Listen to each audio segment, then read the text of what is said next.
Hello humans. My human servitor would like to do another academic video. Personally, I find these boring, and not really what I want to see in a channel about making an animated film. Judging from the amount of views the last academic video got, you all feel the same as me. But every now and then you need to throw your servitor a bone. Or some biological sludge. So here goes. Hope you enjoy this video more than the last one. Thanks, Kaban. You know I can hear you, right? Yes. Right. So, I just finished reading the Horus Heresy book series. In this video, I will give my thoughts on the book series and specifically on how I would approach developing it for film. Haha. A small topic I see. You know no one will watch a 20-hour video, right? Don't worry, boss. I'll keep it short. That, I'd like to see. Can you do it in 15 minutes and 35 seconds? No one has the patience to listen to you yap for more than that. You know, you're a lot nicer in the movie, Kaban. It's called acting, servitor. I also use my vocite beams in the movie. Wanna see them? Oh, no. That's okay. I'll just get on with it. Please do. So the Horus Heresy, as we all know, is gigantic. It literally spans a galaxy's worth of material. How do you even start discussing it? To avoid getting lost in the many plot threads, let's try to identify what it's really about. It's about Horus falling into the temptations of chaos, betraying his father the Emperor, and plunging the galaxy into a brutal civil war. It's about Horus very nearly becoming Emperor of mankind himself and enslaving the galaxy to chaos. Yes, that's the main plot. But what is it really about? What do you mean? What's under the surface? What are the main themes, premises, concepts? For example, one of the main themes, in my opinion, is faith. The concept of faith, the power of it, the dangers of having faith, and the dangers of not having it. Well, in that case, there are hundreds of themes. Every book has several of them.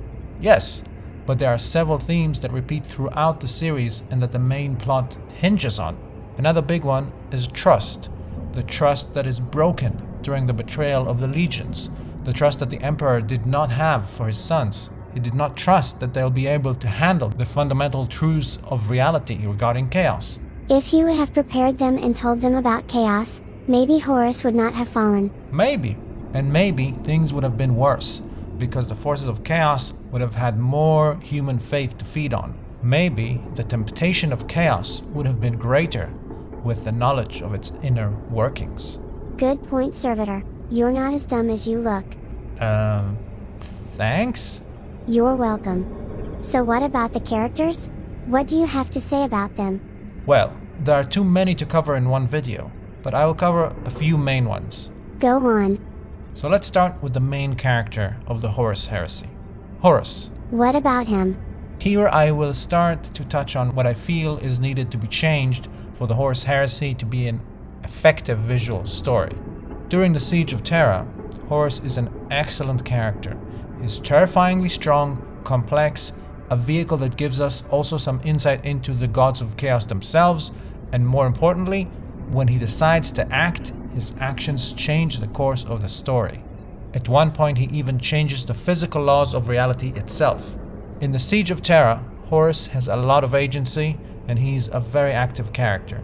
This type of main character, even if it's a villain, works very well for film and TV.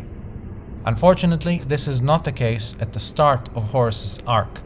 Yes, he is referred to as the greatest of the Primarchs, but during the events of Horus's fall into chaos, he is almost always passive.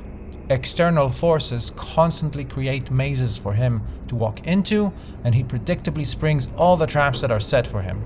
He never really takes the initiative and forces the architects of his downfall to react to his choices. Horus feels like a rat in a maze, running around in pre-planned paths. That's easy for you to say. The lore is very clear regarding Horus's downfall. The writers didn't have a lot of room to maneuver with this part of the story. True, but I think there is a way to tell the same story while making Horus a more active character that takes the initiative and has more agency. I won't get into specific examples because we want to keep this video short. It's enough to say that Horus should at least appear to be one step ahead of the forces working against him, even if in the end it turns out to not have been true and all just part of the trap. Okay, what about the other main character? What about the Emperor? The Emperor is actually handled very well. It is a very good choice to keep his mind unknowable and never share his thoughts. The Emperor is the most enigmatic and mysterious character, and this mystery should be protected jealously. Over-explaining the Emperor would ruin him. This is the main challenge, in my opinion, with the Master of Mankind. By the way, the Emperor is a good example of how to make a character have probably the most agency in the universe of Warhammer, while at the same time having this character set immobile on a throne almost throughout the entire series. He is always thinking several steps ahead, we're always learning of another contingency plan he's made, and he's always taken an active part in the progression of the plot with his choices, past or present choices. Also, the Emperor's fight with Horus is awesome. It's written very well. Dan Abnett really created a visually compelling set piece in this fight that is basically ready to be filmed with a few cosmetic changes, like finding ways to convey Horus's inner monologue with either action or dialogue. Okay, what are the best books in the Horus Heresy series in your opinion? The books with the stories that have to be in the films or TV show. Well, I think we would need to take portions of many of the books rather than just develop every book in order. We would need to decide on what is essential to the A story, which is Horus and the Traitor Legions versus the Emperor and the Loyalist, and then identify what is the B story, C story, and so on. The compass for these choices would need to be the main theme we identify for the project. If we say the main theme is faith, then we could, for example, start with stories that explore the Emperor's crusade against religion. I'd start with something small, like the short story about the last church on Terra, where the Emperor in disguise debates a priest about whether or not his faith is justified. And then he burns the church to the ground and lets the priest kill himself in the church, in finest Warhammer tradition. Do you have a structure and format in mind for the Horus Heresy? The two main projects that come to mind as references for the Horus Heresy are The Lord of the Rings and Game of Thrones, and I'm including House of the Dragon in that. Why? Well, Lord of the Rings is synonymous with the idea of epic scale in film. It is also a good example of how to weave together multiple plot threads while keeping the focus and priority on one main story. But the main plot thread in Lord of the Rings is simple: get the ring to the mountain to destroy it. In the Horus Heresy it's more complicated. Is it though?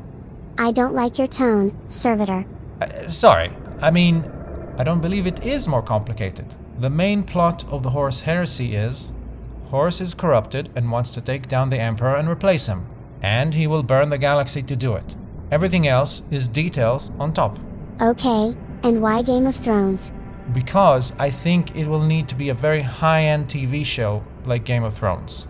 The amount of screen time needed to properly convey the setting and to do the material justice is too great for films. Films take years to make, and you have to cut out too much to fit into the running times. The last couple of seasons of Game of Thrones were quite bad. Oh, yes, they were. Primarily because the show lost focus regarding what it was about. Once it wasn't clear what the show is about, it was also unclear which plot thread was the main one, and then there was no sense of real conclusion at the end of it. So you really think you can avoid that with the Horus Heresy? I don't need to. The Horus Heresy already has an ending. This is the most well-known thing about it. The end and the death is known to everyone. The main plot thread is set. Yeah, but you said you would pick and choose which plot threads to keep. Can you give an example of one that you think is important other than Horus versus the Emperor? Yes. In my humble opinion, one of the most important plot threads other than the main one, Horus versus the Emperor, is that of the Long Companions. Who? The Perpetuals, the Immortals, John Grammaticus and Ollanius Presson. Okay. Why? They are quite minor characters. Yes, they are minor characters, with a vantage point across much of the Heresy events. Through them, we can get a good look at a cross-section of the different forces at play, like the Cabal, that secret society of Xenos races that work behind the scenes to try and bring about the end of humanity and the rise of chaos. They also get a good look at many of the traitor legions and many of the other workings of even the Siege of Terra itself. They even face Horus in the middle of his duel with the Emperor. And also, and in my opinion the most important, they are humans. They can give a much needed human perspective regarding the scale of events and the other godlike characters. All Presson Olenius is especially pivotal, I think. At some point he lets out that he was the first war master and served the Emperor during the Wars of Unification. He attacked and left the Emperor when they had a falling out about the Emperor's methods. He is coming back to the thick of things to try and influence the Emperor to save humanity, and finds himself facing the most powerful version of Horus, all juiced up on chaos powers, to protect his former master and buy him a few more precious seconds of life. Also, Olenius reveals that he still has some form of faith that may or may not be Christianity. It has survived with him through the eons. All in all, Olenius Presson essentially makes it possible for the Emperor to win. The former traitor war master facing the current traitor war master, a man of faith fighting to save a secular imperium. This is powerful stuff. Lots of conflicting ideas. This is the stuff that makes really good cinema. What about some side stories? There are many of those throughout the Heresy series. Which ones will you keep? It can't all be about the Emperor, Horus and the War of the Legions. That will get dull very quickly. Yes, agreed. It shouldn't all be about the larger-than-life war of the gods.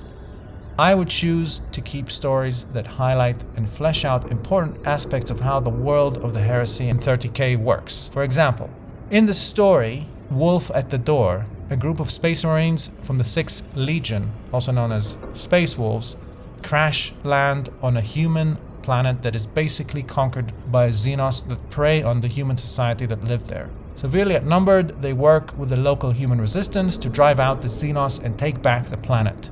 Then, when they finally make contact with the Imperium, the Space Wolves are disappointed to learn that the human population does not wish to join humanity because they see the Imperium as another foreign occupying power. This then leads to a compliance war of the Space Marines against their former human allies. This is a story that exemplifies many elements of the Great Crusade. Its purpose to unite humanity at all costs, the bravery and abilities of Space Marines fighting Xenos, and the ruthlessness of the Imperium in enforcing compliance on all of humanity. Cool. What else? The Haunted Dead. Oh, I like that one. You read the Horus Heresy novels? Yes, while you were blabbing away I read them all. It took 2.343 seconds. Okay. So, why do you like the Haunted Dead novel? Well, because it has a cool prison escape. That's it? Yes. You just read the summary, didn't you? Shut up. Yes, so The Haunted Dead is a story with a very interesting ensemble cast. Space Marines from several different traitor legions that were on Earth during the betrayal of their legions and were imprisoned on the most secure penal facility on Terra. They decide to work together to escape, and it's a really awesome prison break story. This story gives a very effective example of the differences between the various traitor legions and what happens when they try to work together. There are even 2 Thunder Warriors in the story, and you can see what happens when they face off against Astartes. Spoiler, they are stronger. They are significantly stronger. The story also has a human psycho character that has a rare ability to see far into the future, and he ultimately gets to speak to the Emperor himself in a conversation that reveals much about the Emperor's mindset regarding the heresy and his possible death.